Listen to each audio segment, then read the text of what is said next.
대리. 일단 시험에서 중요도를 말씀을 드리면, 우리 이제 민법 총칙이 한 10문제 출제가 되거든요. 이 민법 총칙에서 이제 대리가요, 독립해서 한 시험에서 2문제에서 3문제, 독립해서요. 거기다가 이제 다른 문제들에도 이 대리는 여기저기 끼어 들어갑니다. 일단 대리가 여러분들 시험에 출제 비중이 높은 이유가요, 등장인물이 많아져요. 그죠? 기본적으로 뭐 본인이 있을 것이고, 대리인이 있을 것이고, 그 다음 그 상대방.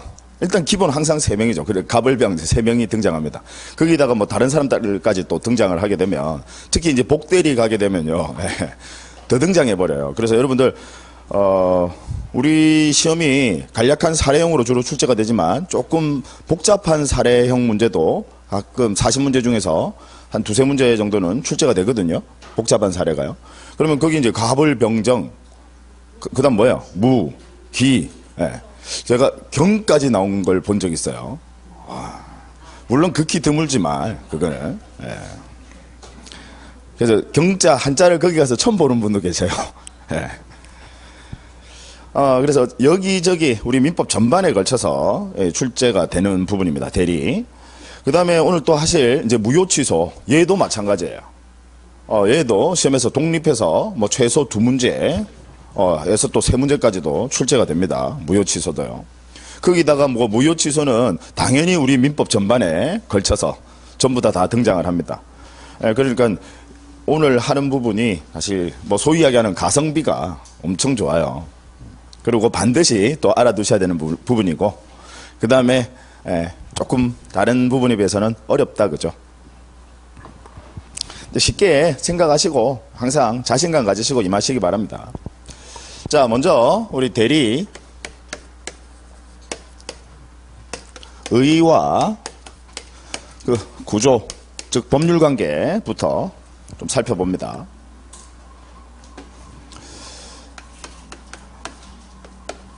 갑이라는 사람이 있어요. X라는 부동산의 소유자입니다. 소유자인데, 이 갑이라는 사람이 을에게요, 위임을 합니다. 우리 사물을 맡기는 걸 뭐라고 해요? 위임이라고 합니다. 용어 알아두시자고요. 자, 그러면 여기서 여러분도 또 하나 알아두셔야 될 거, 뭐 벌써 밖에서 중요하다고 난리네. 자, 여러분, 위임은요, 계약입니까? 단독행위입니까? 계약이에요. 여러분, 위임은 계약입니다. 즉, 내가 맡기고자 하는 청약의 의사표시, 그 다음에 을이라는 사람이, 여러분 생각해보세요. 위임이 계약이 아니라 일방적인 의사표시 단독행위라고 하면, 그럼 시키면 무조건 누군가가, 그럼 제가 여러분들이 시키면 여러분들 무조건 하셔야 되는 거예요? 아니죠. 위임은 당연히 계약입니다. 맡기고자 하는 청약의 의사표시, 맡고자 하는 승낙의 의사표시. 자, 이 위임 계약. 그래서 기본적으로 이 위임 계약을 합니다. 그래서 얘를 우리는 뭐라고 하느냐면 원인행위, 즉 원인관계라고 합니다. 일단 기본적으로 대리를 하려면 위임 계약이 있더라 이 말이죠. 맡기는 계약. 자, 거기다가 플러스 이제 위임 계약이 있게 되면요, 이제 갑은 을에게 권한을 줍니다. 자, 권한을 주는 것을 뭐라고 하느냐면 수권행위라고 합니다. 수권. 권한을 준다 이 말이죠. 줄 숫자를 써요. 수권. 자, 그러면 수권은요, 이 수권행위는 여러분 일방적인 의사표시입니다. 이제 갑이 을에게 권한을 주는 거예요. 이미 이제 위임 계약 체결했으니까. 이해하시겠죠? 그래서 얘는 계약입니까? 단독행위입니까? 단독행위다라는 거. 뭐랑 비슷하냐면요, 여러분 채권행위, 물권행위 개념과 비슷합니다. 무슨 얘기인지 아시겠죠? 먼저 계약 체결하고 그 다음에 이행, 권한 주더라 이 말이에요. 수권행위. 자, 그래서 이거 알아두셔야 돼요, 여러분.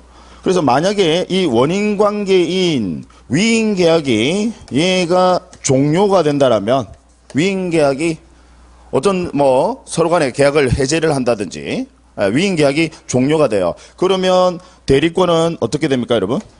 소멸합니다. 아시겠죠? 위임계약이 종료가 되면 당연히 대리권은 소멸하게 되겠죠.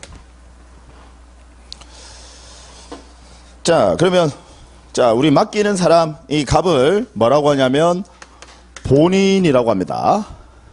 그 다음 이 얘를 뭐라고 해요? 대리인.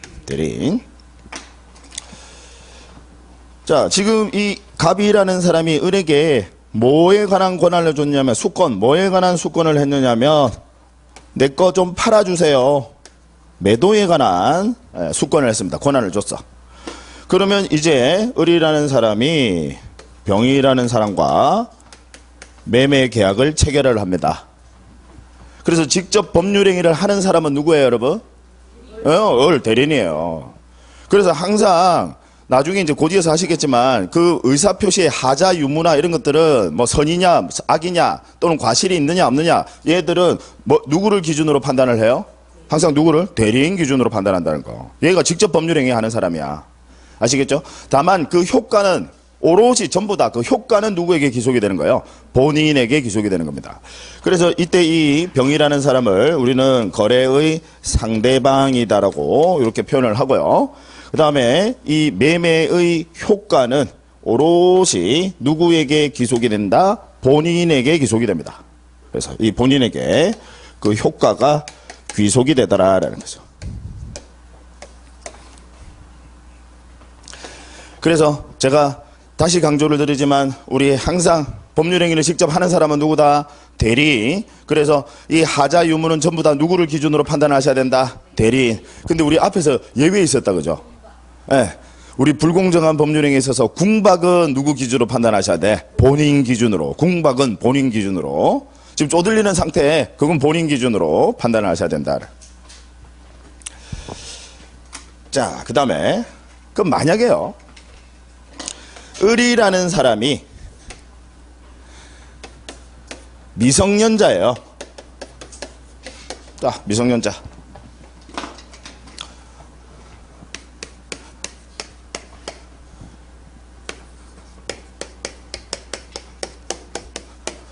자, 우리 민법 117조에요. 대리인의 능력에 관한 규정을 두는데 뭐라고 규정을 두고 있냐면 이 대리인의 능력은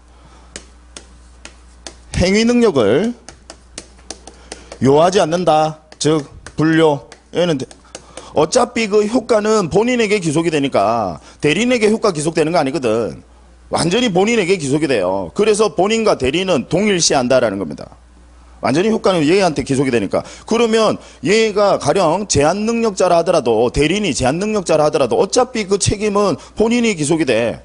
그러니까 부모님이 예를 들어서 자녀들한테 뭐를 시키는 거야. 그럼 시키면 그 효과는 부모님에게 기속이 되니까 자녀들이 뭔가 대리행위를 하더라도 상관없다 이 말입니다. 무슨 얘기인지 아시겠죠? 예. 그래서 여러분 왜 부모님이 이제 자녀분들한테 뭐 시키고 하실 수 있다 이 말이죠. 미성년자인 자녀한테. 예. 행위 능력을 요하지 않습니다. 자, 그러면 제한 능력자라고 해요. 우리 행위 능력이 없으신 분들을 뭐라고 한다라고요?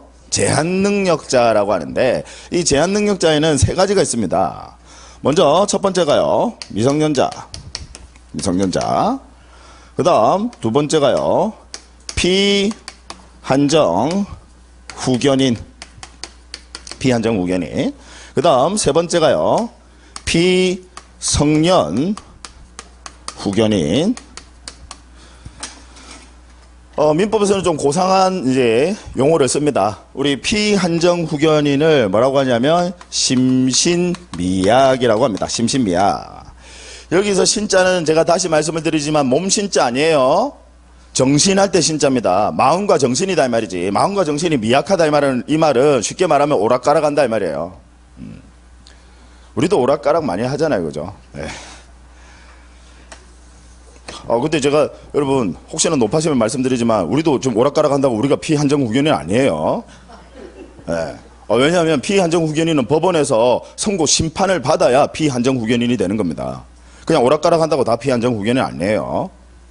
그 다음에 피성년 후견인 얘는 심신상실이라고 표현해요. 얘는 완전히 같다라는 거지. 자, 그러면 생각해보면 우리 제한 능력자 우리 민법에 따르면 행위 능력을 요하지 않는다라고 했는데 그럼 이 제한 능력자 중에서 자 피성년 후견인 얘 이따가 곧 하실 건데요. 얘는 대리권 소멸 사유에 해당합니다. 대리인이 피성년 후견이다. 얘가 여러분 법률행위 할 수 있을까요? 없어요. 무슨 얘기인지 아시겠죠? 예, 그래서 얘는 대리권 소멸사유에 해당하니까 따라서 그러면 지금 우리 대리행위를 할 수 있는 이 대리인의 행위 능력은 결국은 누구만 대리인이 될 수 있다는 거예요? 미성년자와 피한정 후견인만 대리인 될 수 있다는 거예요. 아시겠죠? 예. 자, 그 다음 그러면 다시 오셔가지고요. 그럼 이 을이라는 사람이 이제 미성년자예요. 자, 얘가 대리인이 여러분 매매라는 이 법률행위를 합니다. 이걸 용어 알아두세요. 얘를 뭐라고 하냐면 대리행위라고 합니다. 자, 대리인이 이렇게 법률행위, 즉 매매한다 이 말이지. 이걸 뭐라고 한다라고요? 대리행위. 제가 왜 이 부분을 이제 여러분들에게 지금 강조를 드리느냐면 가끔씩 우리 수험생들 보면요, 상당히 그런 분들이 많으시더라고. 얘가 이 수권하는 걸 보고 대리행위다라고 이렇게 알고 계시는 분들이 있으시더라고. 그거 아니에요. 요 수권행위를 대리행위라고 하는 게 아니라 수권을 하고 나면 얘가 법률행위 하잖아요. 직접 법률행위 한다고. 그 대리인이 직접 법률행위 하는 거, 이걸 보고 뭐라고 한다라고요? 대리행위라고 합니다.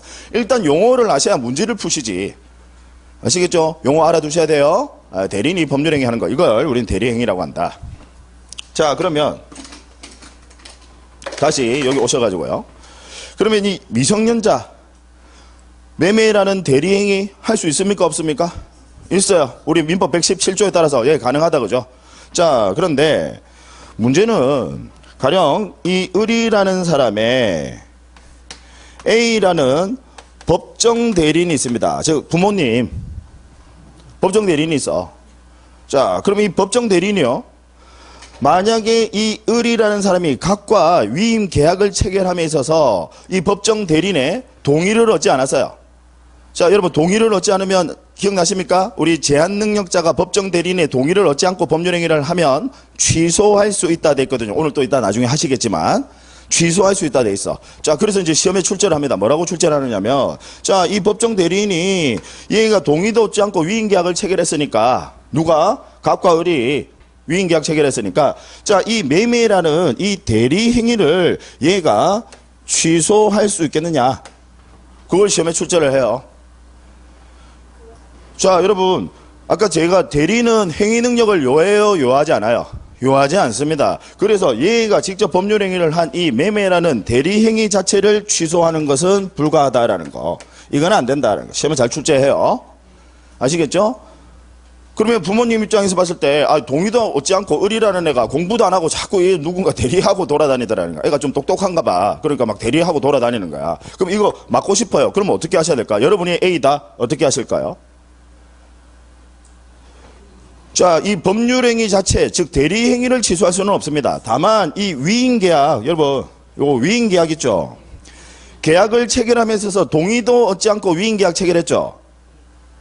그죠? 을이라는 애가 A 동의도 얻지 않고. 그러면 이 위임계약은 얘가 취소할 수 있습니까? 없습니까? 있어요. 무슨 이야기인지 아시겠죠? 그러니까 쉽게 이야기하면 이미 저질러진 물은, 엎어진 물은 그건 어떻게 못해. 왜? 대리는 이 행위 능력을 요하지 않으니까. 미성년자가 이미 법률행위 했다 이 말이지. 어차피 그 효과는 가백이 기속이 되니까 내 자식에게는 아무 피해 없어. 무슨 이야기인지 아시겠죠? 그래서 요거를 취소할 수 있다 없다? 없다. 대리행위는 취소 못해. 다만 이 원인 관계인 이 위임 계약 자체는 취소할 수 있습니까? 없습니까? 있어요. 즉 앞으로는 일 못하게 만들 수 있더라 이 말이야. 이해하시겠죠? 예. 이미 한 거 이거는 어떻게 할 수 없고 앞으로는 이제 못하게 위임 계약을 취소할 수 있다. 누가요? 누가? A가 법정 대리인이. 요 내용 알아두셔야 됩니다. 네. 이제 심화 과정은 조금 더 이제 본격적으로 이제 시험 위주로 가는 거예요.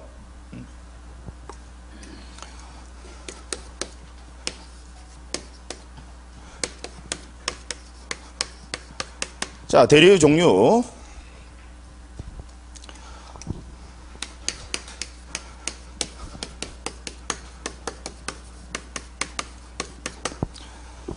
자, 우리는 그 권한 유무에 따라서 얘만 좀 알아두시면 돼요. 자, 권한 유무에 따라서 유권 대리와 그 다음 무권 대리로 구분을 합니다.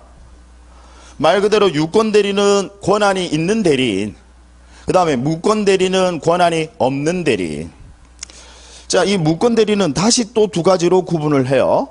하나는 표현 대리, 그 다음 또 하나는 협의의 무권 대리.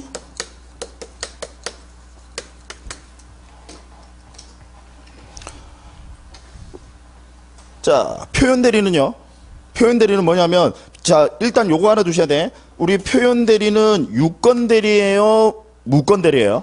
무권 대리. 요거 알아주셔야 돼요. 우리 표현 대리는 대리인이 권한은 없어. 무권 대리인데, 다만 본인에게 뭔가 외관을 작출한 책임이 있더라 이 말이지. 얘가 대리인인 것처럼 보이게끔 그 상대방에게 외관을 만들어냈다 이 말이지. 그 책임이 있더라 이 말이에요. 그런 경우에 네가 책임은 져 이 말이에요. 무슨 얘기인지 아시겠죠? 그걸 우리는 표현 대리라고 합니다. 좀 이따 이제 자세하게 살펴보실 거예요. 이에 반해서 협의의 무권 대리 하면, 여러분, 협의의 무권 대리 하면 제가 누구 기억하시라고? 아들. 그냥 아버지 서류 다 위조를 해가지고 지가 대리인인 것처럼. 그리고 이제 매매, 즉 대리행위 하더라 이 말이지. 그건 협의의 무권 대리. 그럼 이 경우에는 혼자서 전부 다 지가 서류 위조해서 만들어낸 거야. 본인에게 어떠한 책임, 과실이 있습니까? 없습니까? 없어요. 따라서 당연히 협의의 무권 대리는 무효입니다. 본인에게 효과가 기속되지 않아요. 근데 표현 대리는 권한은 없지만 본인에게 책임, 본인도 뭔가 잘못이 있으니까 책임을 귀속시키더라 이 말이죠. 결국 얘는 유효예요, 무효예요? 유효다 이 말이지. 표현 대리는 구별하셔야 돼요. 좀 이따 이제 자세하게 보실 건데, 지금 일단 여기서 하나 짚고 넘어가셔야 될 거. 이제 시험에 뭐가 또 출제가 되냐면, 자, 어떤 상대방이요. 뭔가 이제 분쟁이 생겼어. 그래서 그 거래의 상대방이 이제 소송을 통해서요. 판사님, 지금 저 대리인이라는 사람은 권한이 있는 사람입니다. 즉, 유권 대리를 주장하는 거야. 유권 대리를 주장해서. 자, 근데 법원에서 심리를 해보니까 얘 권한 없어. 권한 없어요. 그래서 원고, 그 상대방이 이제 소송을 제기한 원고 패소 판결을 내립니다. 그랬더니 나중에, 사실 얘 표현 대리일 가능성은 있는데 해봐야 소용없다 이 말입니다. 무슨 얘기냐.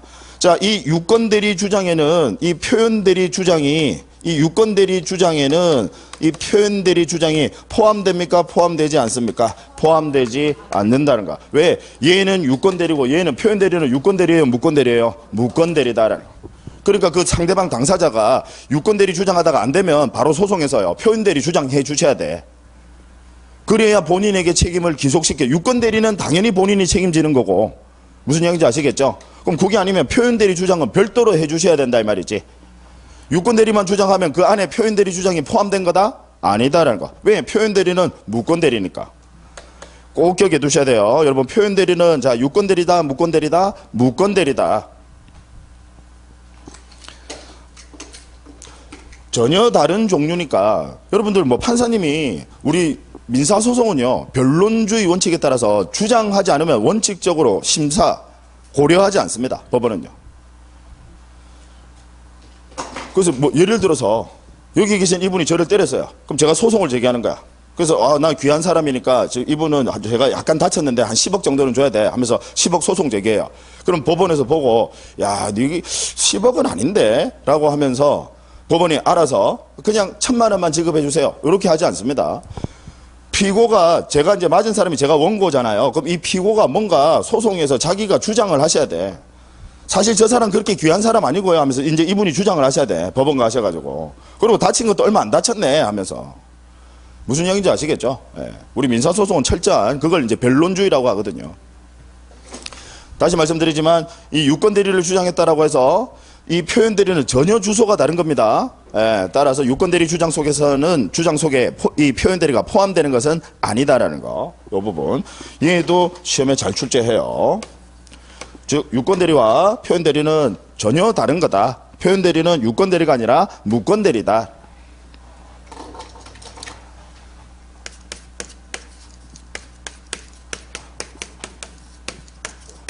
자, 대리권의 범위.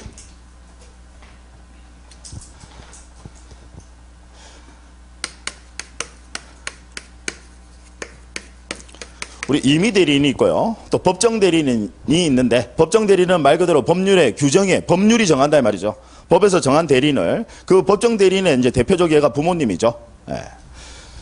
자, 법정 대리는 법에서 다 정해놓으니까 그 권한 범위까지 법에서 다 정합니다. 그러니까 이제 법정 대리는 문제가 되지 않고요. 우리 임의 대리는 그 권한은요, 당연히 본인의 수권 범위 내에서 권한을 가집니다. 어떤 권한을 주느냐라는 거지. 본인이 그 수권의 범위 내에서 권한을 가집니다. 자, 그러면 이와 관련한 우리 관련 판례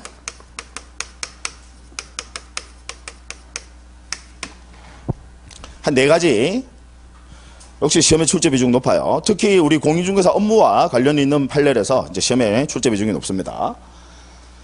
자, 첫 번째가요. 본인이 매도의 권한을 줬습니다. 대리인에게요. 매도의 권한을 줬어요. 그래서 대리인은 현재 매도의 권한을 가지고 있습니다. 자, 이 매도의 권한을 가진 사람이 나중에 매수인이 지급하는 중도금이나 아니면 매수인이 지급하는 잔금을 받는 행위, 수령을 할 수 있겠느냐라는 거예요. 여러분 오해하시면 안 돼요. 여기서 수령이라는 게 받아서 지가 한다 소리 아니에요. 예, 돈을 받는 건 할 수 있겠느냐. 예, 됩니까 안 됩니까? 돼요. 그래서 요 판례가 우리 시험에서 출제 비중이 아주 높은 판례입니다. 요건 가능하다라는 거지. 그 다음에요. 역시 본인이 매도의 권한을 줬어요. 이거 좀 팔아줘 라고 매도의 권한을 줬습니다. 자, 거기다가요, 네가 나중에 팔아줘라고 하는 것은 계약을 할 수 있는 권한 준 거잖아요. 그죠? 근데 나중에 이행까지 네가 등기 넘겨주고 하는 거, 그 잔금 받고 하는 이행까지 전부 다 해줘. 그래서 이행의 권한까지 전부 다 대리인에게 줬어요. 그래서 우리 판례는 이제 얘를 단순히 매도의 권한만 준 게 아니라 플러스 이행의 권한까지 다 줬다라는 거야. 그래서 이걸 뭐라고 표현하냐면 포괄적으로 대리권을 수여를 했다, 이렇게 표현합니다. 즉 처음부터 끝까지 다다 이 말이죠. 자, 이 경우에 이 포괄적 대리 권한을 가지고 있는 이 대리인이 매수인에게 서로 간에 협의를 해서요, 이행기한을 늦춰줍니다. 연기. 자, 이거 할 수 있을까 없을까? 이행의 권한까지 다 줬어요. 네, 그래서 잔금 좀 뒤에 지급, 이행, 연기 할 수 있습니까 없습니까? 있어요. 충분히 이해하시겠죠. 얘도 출제 비중 높아요. 그 다음에 세 번째. 자, 역시 매도의 권한을 줬습니다. 매도의 권한을 줬는데 매수인이 잔금 지급이 좀 늦어지는 거야. 잔금 지급이 좀 늦어졌더니 얘가 계약을 해제해버리네. 누가? 대리인이. 계약 해제. 그죠? 예. 이제 리걸 마인드가 쌓이는 거예요. 벌써 봐, 미쳤다 소리 나오잖아요. 예. 기본 과정 때는 미쳤다 소리 안 나왔거든. 예. 그죠? 계약을 해제할 수 있는 권한은 없습니다. 자, 계약 해제는 할 수 있다 없다? 없다라는 거. 일단 계약 해제는요, 별개의 의사표시입니다. 여러분, 계약 해제는 단독행위입니다. 별개의 의사표시입니다. 다만 이제 계약 해제는 상대방은 있는 단독행위죠. 그죠? 상대방에게 해제 의사표시한다 이 말이지. 이건 별개의 법률행위니까 당연히 별도의 수권을 받아야지만 계약을 해제할 수 있는 것이지, 생각해보면 매도인 입장에서 봤을 때 이렇게 불경기에 실컷 계약 체결했는데 잔금 지급 좀 늦게 했다라고 얘가 나한테 물어보지도 않고 그냥 계약을 해제해버리네. 그건 안 된다라는 겁니다. 이해하시겠죠? 예. 그 다음에 마지막 하나가요. 자, 우리 이제 경매에서 매수 신청이라고 합니다. 우리 경매 입찰 들어가는 걸 매수 신청이라고 해요. 매수 신청 대리 권한을 줬어요. 대리 권한을 줬는데 얘가 실컷 낙찰 받아놓고요. 나는 매수 신청 대리 권한만 줬어. 근데 실컷 낙찰 받아놓고 지금 그 채권자가 경매를 취하를 하려고 하니까 얘가 경매 취하에 대해서 지가 함부로 동의를 하는 거네. 그럼 낙찰받은 게 이제 무효 없어져 버리거든요. 실컷 나는 매수 신청 대리 권한만 줬는데 경매 취하에 대해서 지가 동의를 해버리네. 됩니까 안 됩니까? 안 돼요. 역시 불가하다라는 거. 그래서 여러분 우리 계약의 해제나 취하 이런 것들은 당연히 별도의 수권을 받으셔야 됩니다. 아시겠죠? 예. 지금 보신 요 관련 판례 4가지 우리 공인중개사 업무와 관련되다 보니까 시험에 출제 비중이 높습니다. 자주 등장해요. 그 다음 자 대리권 범위와 관련해서요.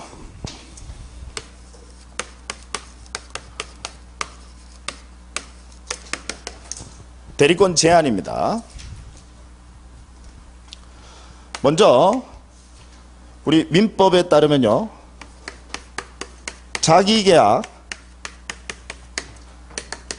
쌍방대리, 자기계약, 쌍방대리. 뭔지 아시죠? 자기계약은 가령 내가 맡겼어. 매도의 권한을 줬어. 그랬더니 대리인이 지가 매수해버리더라 이 말입니다. 여러분들 우리 대리를 공부하시면서요. 사자와 구별을 하세요. 심부름꾼 사자. 사자는 그냥 다 정해놓은 거 시키는 일만 하는 거예요. 그게 사자고요. 대리는 뭔가 권한을 주고 지가 거기에 대해서 의사를 결정하는 겁니다. 뭔가 이 폭을 주는 거예요. 권한을 주면서 이 대리인이 전부 다 자기가 의사를 직접 결정하는 겁니다. 다만 그 효과가 본인에게 기속이 되는 거예요. 그래서 사자랑 구별하셔야 돼.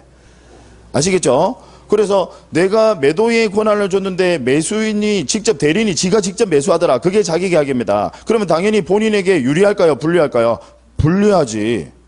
그죠? 그 다음 쌍방대리가 뭐냐면 내가 가령 매도의 권한을 줬어요. 이분에게 매도의 권한을 줬는데 이분이 다른 사람한테 또 매수의 권한을 대리를 받아가지고 자기가 혼자서 계약서 체결하더라 이 말입니다.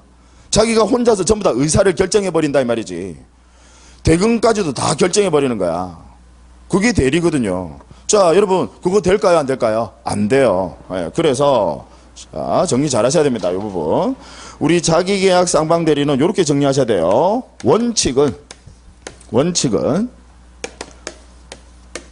금지 즉 불가하다라는 거. 이건 안 돼.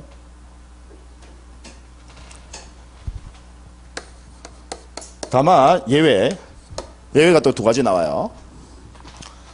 먼저 첫 번째가 만약에 본인이 야 해도 좋아. 본인이 어차피 자기한테 효과가 기속이 될 건데 야 그냥 네가 사도 돼. 무슨 얘기인지 아시겠죠? 대리인에게 본인이 허락을 하더라 이 말입니다. 그러면 당연히 우리 자기계약 쌍방대리라도 할 수 있습니까 없습니까? 있어요. 그럼 가능하지. 본인이 허락해주면. 그 다음에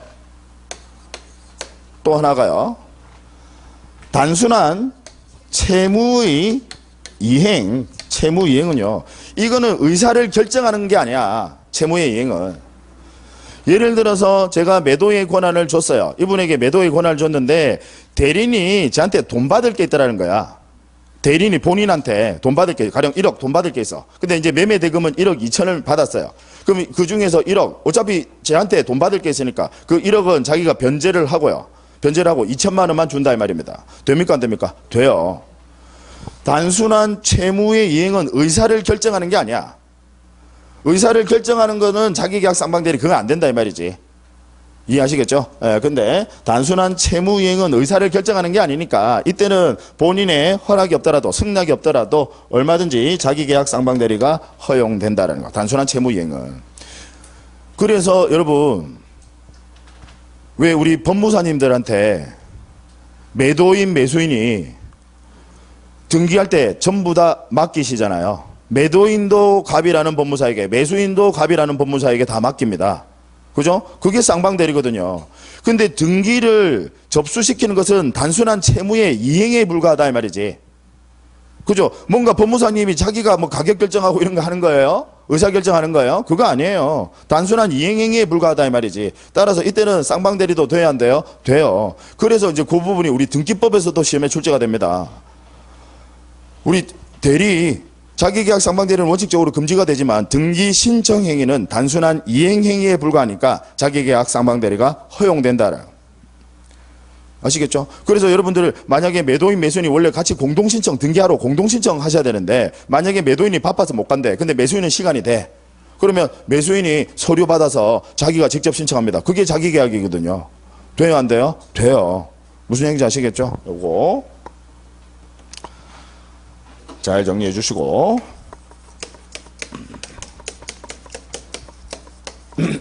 대리권 남용.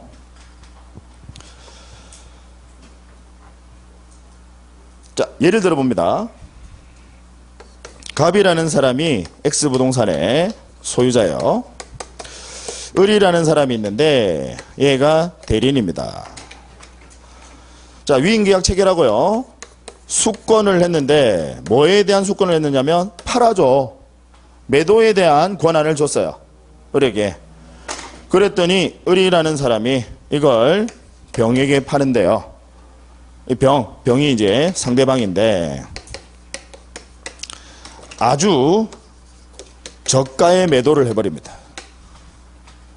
그래서 제가 이제 실제 사례에서 보면 이 갑이 누구냐면 법인. 갑이 법인이고 여기 을이라는 애가 대표이사.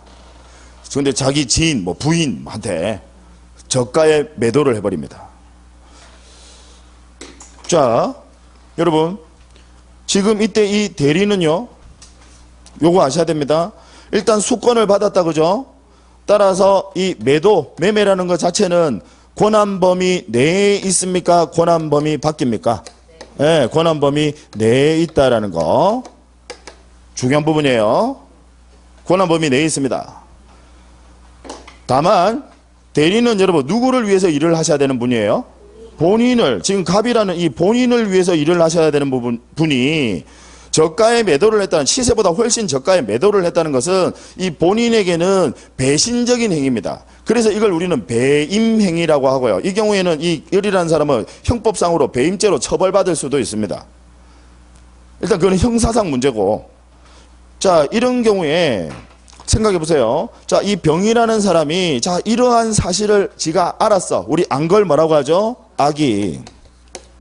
그 다음 또는 과실이 있다라면, 악의 또는 과실이 있다라면, 자, 이때는 본인에게 이 매도의 효과를 기속하는 것이 여러분 타당해 보이십니까? 아니면 불합리해 보이십니까? 불합리하다, 그죠? 따라서 이때는 이 본인에게 효과가 귀속되지 않는다는 거. 이걸 우리는 대리권 남용 이론이라고 합니다. 그러면 자, 대리권 남용 이론 여러분 요건 중요한 요건입니다. 첫 번째가요. 대리권 남용은 대리권 범위 내요, 밖이에요? 내라라는 거. 대리권 범위 밖이면 그건 무권 대리로 처리하는 거고. 무슨 얘기인지 아시겠죠? 대리권 범위 내에 있기는 하다 이 말이지. 다만 본인에게 배신, 즉 배임되는 행위를 했다라는 거지. 저가에 매도했다 이 말입니다. 배임 행위를 하고, 심지어 그 상대방은요, 거래의 상대방, 지금 여기 사례에서 이제 병 이야기하는 거다, 그렇죠? 예, 심지어 상대방은 악의 또는 과실이 있을 때, 그때는 본인에게 책임 기속시켜요? 기속시키지 않아요? 기속시키지 않는다. 결국 무효다 이 말이죠. 아시겠죠? 예. 이걸 우리는 대리권 남용 이론이라고 합니다.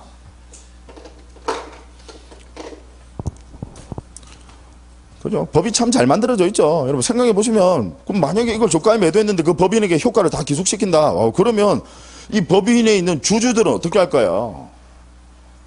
그죠? 뭐 법인에 있는 부동산을 막 저가에 그냥 다 매도를 해버린다. 그럼 대표이사가 왜 자기가 권한이 있으니까 그냥 권한 범위 내에서 그걸 처분하는데 그 효과를 본인에게 모두 다 기속시킨다? 큰일 나죠. 그래서 대리권 남용 다시 한번 강조를 드리지만 무권 대리와 달라요. 얘는 권한 범위 내에 있기는 해. 다만 대리는 누구를 위해서 일을 하셔야 되는 분이다? 본인을 위해서 일을 하셔야 되는데 본인을 위해서 일을 하지 않고 배임 행위를 했다 이 말이지. 저가 매도 생각하세요. 그런 경우에는 우리 본인에게 책임을 귀속시키지 않겠다라는 거죠.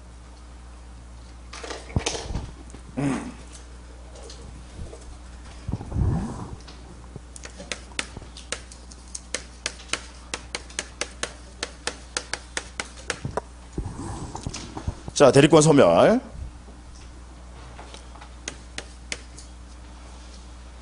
일단 기본적으로 아까 우리 좀 전에 보셨어요. 그 위임계약. 아까 위임계약을 뭐라고 해요? 원인관계. 원인관계가 소멸이 되게 되면요. 즉 위임계약이 가령 뭐 취소가 됐다 또는 해제가 됐다라는 거지. 그러면 어떻게 돼요? 당연히 대리권은 소멸합니다. 그래서 이때는 당연히 대리권 소멸하죠. 원인관계가 소멸하면. 그죠? 그 다음 수권행위를 자, 안 하겠다라는 거 하는 걸 뭐라고 해요? 철회 안 하겠다 말이지. 그러면 당연히 대리권은 소멸합니다. 그죠? 원인관계가 종료가 돼도 대리권은 소멸하고, 이제 원인관계 하면 여러분 뭐 말하는 줄 아시겠죠? 우리 대리 수권하기 전에 먼저 위임계약한단 말이지. 그래서 그 원인관계가 소멸하더라도 대리권은 소멸하는 거고, 그 다음에 수권, 권한을 줬다가 그 수권을 철회하더라도 당연히 대리권은 소멸하는 거다. 너무나도 당연한 거죠. 그 다음에 만약에 본인이 사망을 하게 되면 어떻게 될까요? 소멸하죠. 그 수권을 하신 분이 사망을 했어. 그러면 당연히 대리권은 역시 소멸합니다. 그죠? 외우는 거 아니에요? 이거 못 외워요. 이해하셔야 돼요. 대리인이 사망을 했습니다. 그러면요, 역시 소멸. 여러분, 대리인한테 맡겼는데 대리인이 사망을 했어. 그럼 대리인이 그 상속인이 상속을 하는 겁니까? 그럼 3살짜리 애가 대리를 해야 될 수도 있는데 말도 안 되는 소리입니다. 대리인이 사망하더라도 당연히 대리권 소멸합니다. 그 다음 대리인이요, 파산 선고를 받았어요. 대리인이라는 사람은 본인을 위해서 유효한 법률행위, 즉 대리행위를 해줘야 되는 사람인데 자기 재산도 관리 못해서 지금 파산 선고 받았어. 자, 유효하게 대리권 여러분 행사할 수 있겠습니까? 안 되죠. 따라서 당연히 대리권은 소멸합니다. 그죠? 그 다음에 역시 대리인이요, 피성년 후견 개시 심판을 받았습니다. 지금 대리 맡았을 때는 멀쩡했는데 지금 뭔가 상황이 지금 좀 안 좋아졌어. 그러면 당연히 대리권은 소멸합니다. 그죠? 자, 주의하셔야 될 건요, 본인이 파산 선고 받았습니다. 본인이 파산 선고 받았어요. 자, 여러분, 지금 본인이 파산 선고 받았다는 것은 지금 재산 관리 잘 못해가지고 지금 부도가 났다는 거거든요. 그러면 더더욱 보호받아야 되지 않겠습니까? 그죠? 어차피 지금 자기가 지금 이 법률행위나 이런 행위 잘 못해가지고 지금 파산됐다, 본인이. 그럼 더더욱 대리인으로부터 보호받아야 되겠죠. 따라서 본인이 파산 선고를 받더라도 대리권은 소멸합니까? 소멸하지 않습니까? 소멸하지 않습니다. 더더욱 보호받아야 되는 거죠. 그죠? 그 다음에 본인이 피성년 후견 개시 심판을 받았습니다. 지금 상태가 안 좋아졌어. 본인이 더더욱 보호받아야 되지 않겠습니까? 따라서 이때도 대리권은 소멸하지 않는다는 거. 그래서 여러분들 시험에 자, 이거 외우는 거 아니에요. 이해하셔야 됩니다. 아주 중요한 것까지는 아니고 한 요 정도, 그냥 요 정도 알아두시자고.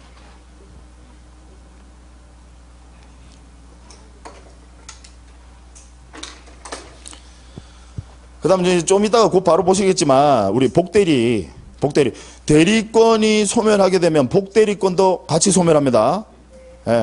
이 복대리라는 게 중복해서 대리인이 됐다라는 건데, 그럼 대리인도 그 지위를 가지고 있으면서 복대리인도 본인을 위한 대리인으로서 지위를 가지거든요. 그러면 복대리인을 선임한 사람은 누구예요, 여러분? 대리인이에요. 대리인이 자기가 복대리인을 선임한 거야. 따라서 대리권이 소멸하게 되면 당연히 원칙적으로 복대리권은 소멸합니다. 아시겠죠?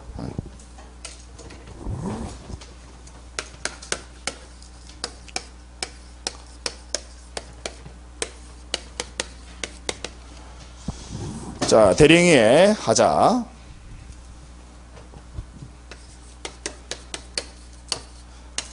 자, 원칙적으로는 의사표시에 흥결이 있으면 대리행위라는 게 아까 그 매매라는 법률행위 생각하세요. 그 법률행위 하자 유무는 하자라든지 아니면 과실이 있는지 없는지 또는 선의인지 악의인지 이 유무는 항상 누구를 기준으로 판단하신다고요? 대리인. 자, 누구를 기준으로? 대리인. 시험에 잘 나와요. 대리인 기준이다라는 거. 그죠? 왜? 대리인이 직접 법률행위를 하는 사람이니까. 그래서 착오를 일으켰는지 여부도 대리인을 기준으로 판단하는 거고, 사기 강박을 당했는지도 대리인 기준. 제가 사기 강박 당해서 의사표시를 했으면 다 대리인 기준이다 이 말이지. 악인지 선인지 뭐 과실이 있는지 없는지 직접 법률행위를 하는 사람, 그 사람 기준으로 판단한다 이 말입니다. 자, 그런데 여기에 예외 두 가지. 여러분들은 그냥 보시고, 이거 딱 보시고 그냥 기억나시면, 우리 주관식 시험 아니거든요. 그래서 보시고 딱 기억하시고 그냥 이해만 하시면 돼. 제가 외우라고 하는 부분만 외워주시면 돼요. 그냥 이해만 하시면 됩니다. 그러니까 너무 부담 갖지 마시고요. 저 사람 오늘 왜 저렇게 막 빨리빨리 하면서 미친 듯이 저렇게 전혀 그렇게 생각하지 마시고 그냥 듣고서 이해만 하시면 됩니다. 제가 외워달라고 하는 부분만 외워주시면 돼요. 자, 예외적으로 아까 첫 번째 나왔습니다. 우리 불공정한 법률 행위에 있어서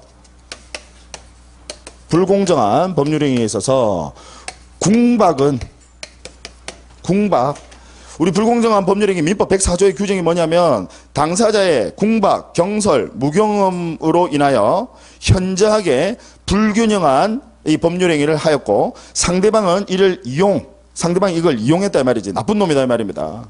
그래서 이용한 경우에는 그 불공정한 법률행위는 무효로 한다라고 돼 있어요. 자, 그러면 그 중에서 궁박은 누구를 기준으로 판단하셔야 돼? 본인. 그래서 얘는 궁박은 본인 기준이다라는 거. 그래서 이 부분도 시험에 아주 많이 출제가 되고 있습니다. 본인 기준이다. 자, 그 다음. 자, 만약에요. 자, 이해하셔야 됩니다, 여러분. 이거 외우는 거 아니에요. 이해를 하셔야 됩니다. 대리인이 법률행위를 하면서 원칙적으로 대리인한테 맡기게 되면 대리인이 그냥 알아서 하는 겁니다. 본인은 그 앉아서 그냥 효과만 그냥 기속받는 거예요. 근데 본인이 지가 일일이 그 대리행위에 전부 다 관여를 하면서 지시를 했다 이 말이야. 본인이 대리인에게 야, 이거 이렇게 하세요. 전부 다 자기가 지시를 해서 처음에 권한을 줬는데도 불구하고 지가 중간에 나서서 왜 오지랖 넓은 사람들이 있거든요. 자기가 일일이 지시를 하더라 이 말이야. 그러면 자, 본인이 이렇게 지시를 한 경우에는 그때는 만약에 본인이 악이야. 즉 뭔가 어떤 사정이 있다는 것을 본인은 알았어. 근데 오지랖 넓은 사람들은요.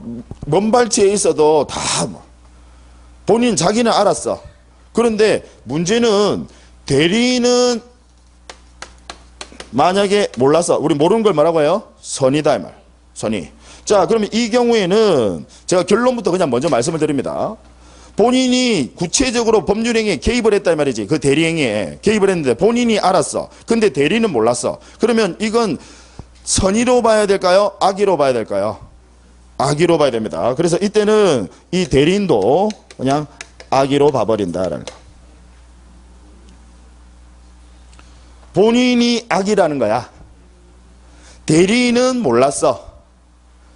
근데 얘가 구체적으로 그 법률행위를 전부 다 직접 지가 거기에 관여를 했다 이 말이지. 누가? 본인이. 지금 이 말의 의미 아시겠습니까? 본인이 구체적으로 지가 관여했단 말이야. 지시한 경우에. 근데 자기는 알았어. 그럼 여러분 계약의 일방 당사자고 한쪽 당사자입니다. 그럼 지금 이 한쪽 당사자는 본인과 대리인이 있는 거지. 지금 무슨 이야기인지 아시겠죠? 그런데 얘가 계약에 직접 관여를 했다는 거야. 누가? 본인이. 그럼 본인이 악이야. 그러면 이 일방은 뭐로 봐야 될까요? 악의로 봐야지. 이해하시겠습니까? 네. 그래서 이 부분. 자, 예. 우리 법 규정 한번 체크해 보죠.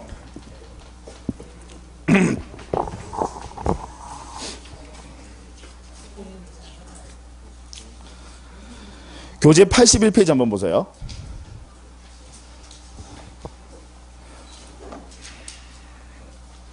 81페이지 찾으셨나요?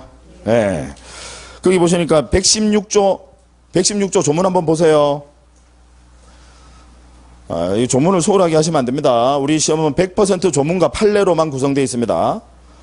조문이 한 40%, 판례가 한 60% 정도 등장을 해요. 자, 거기 116조 보시면 1항 의사표시의 효력이 의사의 흠결, 사기, 강박 또는 어느 사정을 알았거나, 우리 알았던 걸 뭐라고요? 알았거나 과실로 알지 못하는 것, 즉 과실이란 말이지. 과실로 알지 못한 것으로 인하여 영향을 받을 경우에는 그 사실의 유무는 자, 누구를 기준으로 하셔야 된다라고? 직접 법률행위하는 사람 누구예요? 대리인. 그래서 대리인을 표준으로 해야 한다. 그 다음 2항 보시면요. 특정한 법률행위를 위임한 경우에 대리인이, 자, 줄을 끊어오세요. 대리인이 본인의 지시, 이 부분 핵심이에요. 본인의 지시에 따라 그 행위를 한 때는, 즉 본인이 그 대리행위, 즉 그 법률행위에 직접 관여를 했다 이 말입니다. 그래서 지시에 따라 행위를 한 때는 본인은 자기가 안 사정, 자기가 알았다라는 걸 뭐라고 해요? 안 사정 또는 과실로 인하여 알지 못한 사정에 관하여 대리인의 부지, 자, 부지에다 줄 거는 부지를 다른 말로 몰랐다라는 거거든. 다른 말로 선의. 자, 부지를 다른 말로 뭐라고요? 선의. 그래서 대리인의 선의를 주장하지는 못한다. 자, 주장하지 못한다는 말은 무슨 말이에요? 대리인도 악이다라는 소리야. 무슨 이야기인지 아시겠죠? 어차피 계약은 양쪽 당사자가 계약이 이루어지는데, 그럼 한쪽은 본인과 대리인이 있는데 뒤에가 그냥 시켜놓으면, 본인은 시켜놓으면 지는 뒤에 빠져있지. 지가 거기에 직접 관여를 했다는 거야. 법률행위에. 지시라는 게 그런 의미입니다. 지가 관여했다 이 말이지. 근데 본인은 오지랖이 넓어서 멀리서도 다 알아. 근데 대리인은 약간 몰라. 대리는 세상 물정 잘 모르고 해서 어쨌든 몰라. 그러면 이 경우 한쪽 당사자가 하나는 악이고 하나는 선이야. 그럼 얘는 뭐로 봐야 되는 거예요? 악의로 봐야지. 이해하시겠죠? 네.